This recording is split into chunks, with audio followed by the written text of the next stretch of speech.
Hello everyone, how you doing today?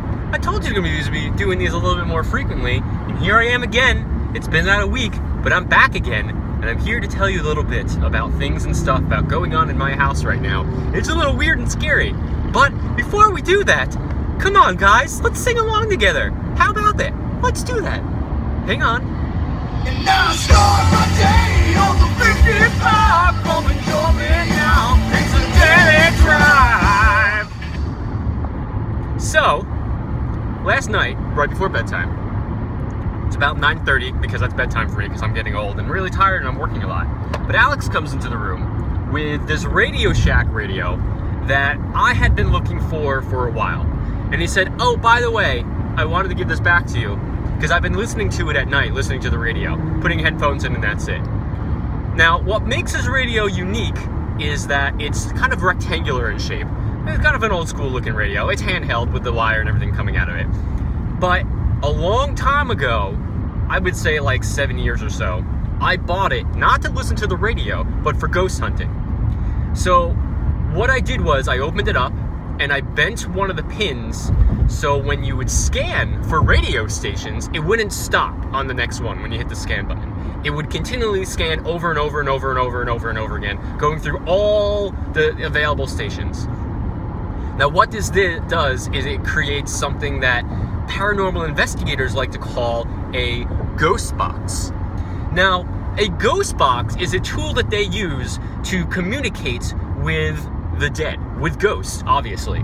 And the theory behind it is that when the radio is scanning through these stations, it's picking up frequencies in between stations, and even when it's on regular stations, that you don't normally hear. They're not regularly heard by the human ear. And that these stations can sometimes be used by spirits to communicate with the living. So, I was explaining this to Alex as he was handing it back to me, because I was looking for it for an event or a ghost hunting thing that we had done, and I couldn't find it, and that's why. I was explaining to him what it is and how it works and everything, and he thought it was total bullshit. He was not buying it whatsoever, guys. Not 0%. So I said, okay, that's fine. Let's play with it.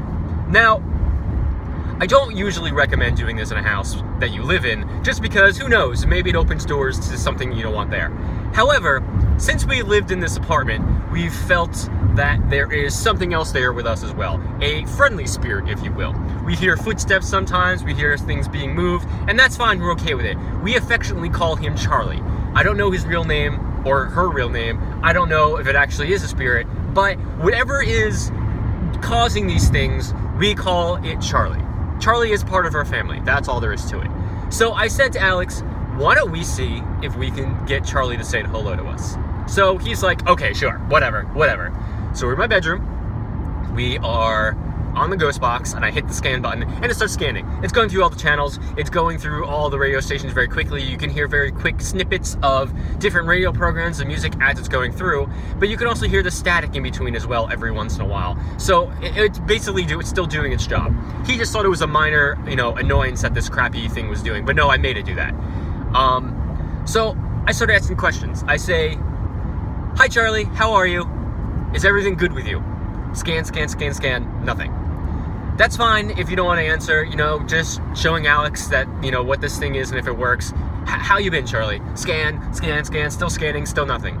So then I say, it would really help me a lot if you help Alex believe. Can you do me a favor and say his name? Scan, Alex. It says Alex through the ghost box. So immediately, Alex's stone cold face of, okay, yeah, goes to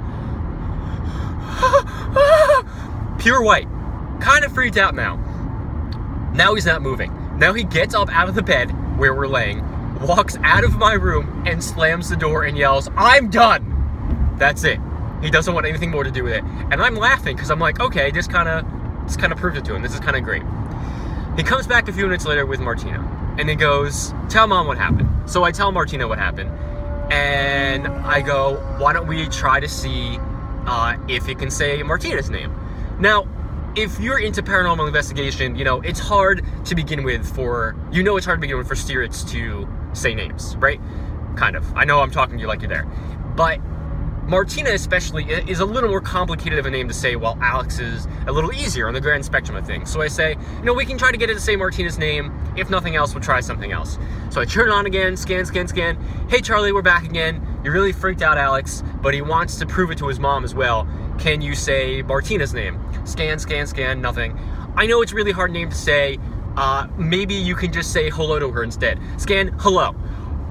Alex freaks out again. I'm done. Forget it. Turn it off. I don't want anything to do with this anymore. So it was kind of hilarious that happened.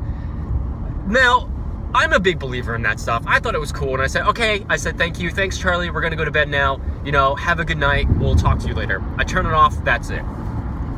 Lately at night, the dog's been acting up. We have a dog, Pickles, in case you didn't know. And he's been kind of want to playing and jumping around. That's fine. So he did that for a little while afterward, and then he decided he wanted to go downstairs. So Martina went to go downstairs to sleep with him for a little bit. And at some point during the night, he came back upstairs and jumped in the bed and was laying on the edge of the bed, as he usually does. And I just pet him to say, it's okay, go to sleep. And I went back to sleep. I woke up a little while later. I could have been hours later for all I know. I don't know. I had sleep brain. But I woke up and I saw him still laying at the edge of the bed, and I saw something standing over him, petting him. And Pickles was very much awake and very much enjoying the petting session. Now, I'm not one to freak out. I'm usually pretty okay with that kind of thing. But to see a man standing over your bed petting your dog when your significant other is downstairs and your son is in the other room kind of freaked me out a little bit. So I kind of did a double take. I closed my eyes and I said, no, I didn't see that. Wait, what? And I opened my eyes again to see that it was still there. And I kept looking and I said, Charlie? And it kind of looked at me, and I think it smiled, and then it just kind of disappeared. So whether or not I was dreaming, or if that was, if I was sleeping and that was part of a dream, I'm still not 100% sure. I'm pretty sure that actually happened. It's a little bit weird. It freaked me out a little bit, but it happened. And especially connected with the things that happened early in the day, it just seemed like it was definitely real. I don't know what your opinion is on otherworldly spirits and ghosts and things of that nature, but I'm a very big believer, especially more so, again, after last night. These kind of things happen. So I thought it was cool. What do you guys think? Do you guys think I'm totally nuts, or do you believe in this kind of stuff? I'm curious. I don't know. I just think it's kind of cool. Anyway, that's all I got. I'm driving to work right now. Just wanted to tell that story because I thought it was very interesting. Sidebar, didn't tell Martina and Alex about that part, about the man standing over the bed in the middle of the night, because they would have been freaked out even more. So I left that part out. But I'm telling you guys, because I know you'd appreciate the whole story. All right, enjoy your Wednesday. I think it's Wednesday. I'm pretty sure it's Wednesday. Enjoy your day. Have a lovely weekend. If you happen to be in the lovely San Diego this weekend, Rolly and I will be at the San Diego Comic Fest, and we're doing panels one on Saturday, 2 on Sunday. You can go to their website. I think it's sandiegocomicfest.org, and you can see when the panels are gonna be. I think it's 11 on Saturday. No, it's 12 on Saturday and 11 and 2 on Sunday. And we also are gonna be selling books and doing signings and everything. So come on down. We'd love to say hello. Other than that, hey, if you like what you see, maybe subscribe so you can always see daily drives. That's a good time, right, guys? That's a good time. Have a great day. I miss you guys. I love you guys. I'll talk to you soon. Mwah. Goodbye, everyone.